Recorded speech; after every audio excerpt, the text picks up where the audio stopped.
नमस्कार दोस्तों, आज तक आपने देश और दुनिया की कई खुफिया एजेंसियों के बारे में सुना होगा और उनके बारे में जानते भी होंगे, जैसे कि भारत की रा, इजराइल की मोसाद, अमेरिका की CIA और ब्रिटेन की MI6। लेकिन क्या आप इनमें से एक ऐसी खुफिया एजेंसी के बारे में जानते हैं जिसके बारे में आज तक सिर्फ लोगों को नाम ही पता है और अधिकतर देश और दुनिया में लोगों को इस खुफिया एजेंसी के बारे में नाम तक नहीं पता। तो दोस्तों चलिए हम आपको बताते हैं इस खुफिया एजेंसी का नाम। जी हाँ, इल्लुमिनाती के बारे में शायद कुछ लोग नहीं जानते होंगे, क्योंकि दुनिया के अधिकतर लोगों ने तो सिर्फ इसका नाम ही सुना है और यहाँ तक कि अभी तक कुछ लोगों ने तो इसका नाम भी नहीं सुना होगा। यहाँ तक कि इल्लुमिनाती का जन्म जहाँ हुआ था वहीं के अधिकतर लोग भी इसके बारे में आज तक नहीं जान पाए और ना ही जानते हैं। तो दोस्तों आपने कभी ना कभी रहस्यमय संगठन इल्लुमिनाटी के बारे में जरूर सुना होगा। अगर नहीं तो आज हम इसी के बारे में आपसे बात करेंगे। इस कड़ी में आज हम ये जानेंगे कि रहस्यमय संगठन इल्लुमिनाटी है क्या और इसका सच क्या है। कई लोगों का यह भी कहना है कि दुनिया में जो कुछ भी हो रहा है उसके पीछे इसी का हाथ है। इस रहस्यमय संगठन पर विश्वास करने वाले लोगों की माने तो फ्रांस की क्रांति के पीछे भी इल्लुमिनाटी का ही हाथ है और वही जिम्मेदार था। इस संगठन की शुरुआत 18वीं शताब्दी में हुई थी। उस दौरान ये एक खुफिया संगठन हुआ करता था। आज भी ऐसे कई लोग हैं जिनका मानना है कि इल्लुमिनाटी गुप्त तरीके से अपने काम को अंजाम दे रहा है। असल में इल्लुमिनाटी 18वीं शताब्दी का एक खुफिया संगठन था जिसके बारे में कहा जाता है कि यह कई देशों में आज भी पूरी तरह से सक्रिय है और खुफिया बैठकें भी करता है। यहाँ तक कि जब दुनिया के किसी कोने में कोई घटना घटती है और उसके बारे में पहले से किसी को कुछ पता नहीं होता है तो कह दिया जाता है कि उसमें इल्लुमिनाटी का ही हाथ है। इसी वजह से इसे एक रहस्यमय संगठन माना जाता है। यह एक बड़ी वजह है जिसके चलते इल्लुमिनाटी का नाम रहस्यमय संगठनों में गिना जाता है। अब तक इसके रहस्य से पर्दा नहीं उठ सका है। मान्यता यह भी है कि इल्लुमिनाटी की शुरुआत जर्मनी के बावरिया शहर में हुई थी।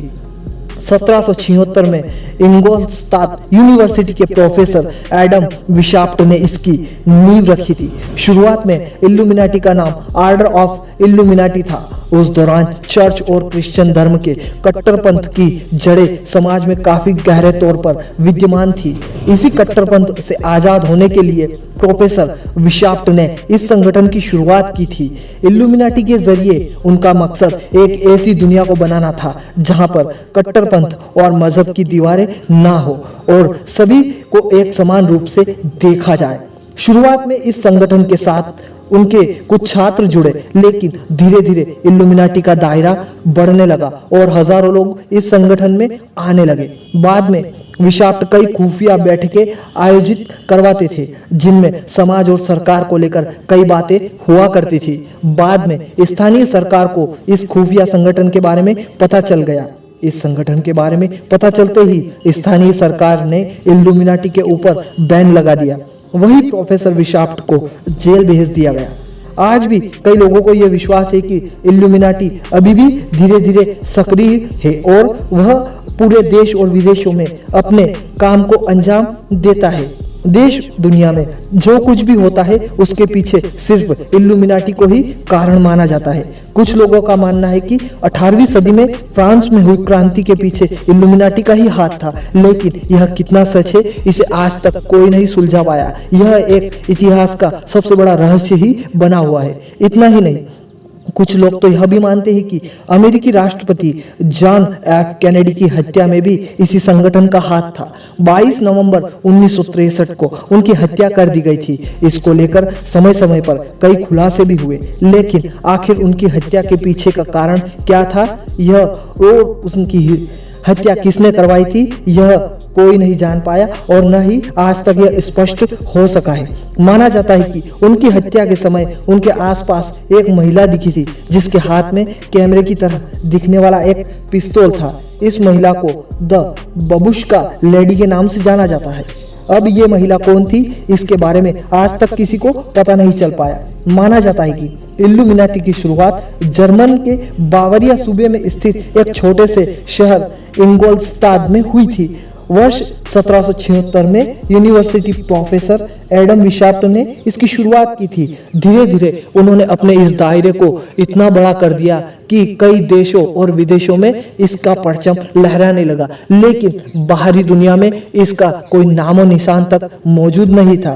धीरे धीरे प्रोफेसर ने अपने इस दायरे को बढ़ाते गए और उनसे लोग भी जुड़ते गए। इनमें एक सबसे बड़ा नियम यह भी था कि जब भी कभी इल्यूमिनाटी की संगठन के बारे में किसी को पता चल जाता था तो वह आदमी रातों रात गायब हो जाता था और वह एक रहस्यमयी मौत के रूप में सामने आता था। उसके बारे में कई रिसर्च होती थी और कई जांचें बिठाई जाती थी, लेकिन उसकी मौत का कहीं तक दूर दूर तक पता नहीं चल पाता था कि आखिर इसकी मृत्यु हुई क्यों और किसने की। दोस्तों, प्रोफेसर विशाप्ट की लिखी एक किताब आज भी इंगोलस्टाट के म्यूजियम में सुरक्षित रखी हुई है। इस किताब में उन्होंने अपने काम के बारे में बताया है। आखिर खुफिया संगठन इल्यूमिनाटी की शुरुआत के पीछे उनका मकसद क्या था। कहा जाता है कि प्रोफेसर विशाप्ट ने इल्यूमिनाटी की शुरुआत अपने कुछ छात्रों के साथ की थी, लेकिन बाद में हजारों लोग जुड़ते गए। माना जाता है कि प्रोफेसर विशाप्ट घर पर ही खुफिया बैठ के करते थे। हालांकि यह संगठन बना तो था खुफिया तरीके से, लेकिन कुछ ही दिनों में इसके बारे में वहां की सरकार को पता चल गया। उन्होंने इस पर पूरी तरह से पाबंदी लगा दी, लेकिन इसके बाद भी प्रोफेसर विशाप्ट रुके नहीं। उन्हें कई प्रकार की सरकार ने यातनाएं दी, लेकिन वह चुपचाप अपने तरीके से इस काम को करते रहे और अपने दायरे को और बड़ा करते रहे।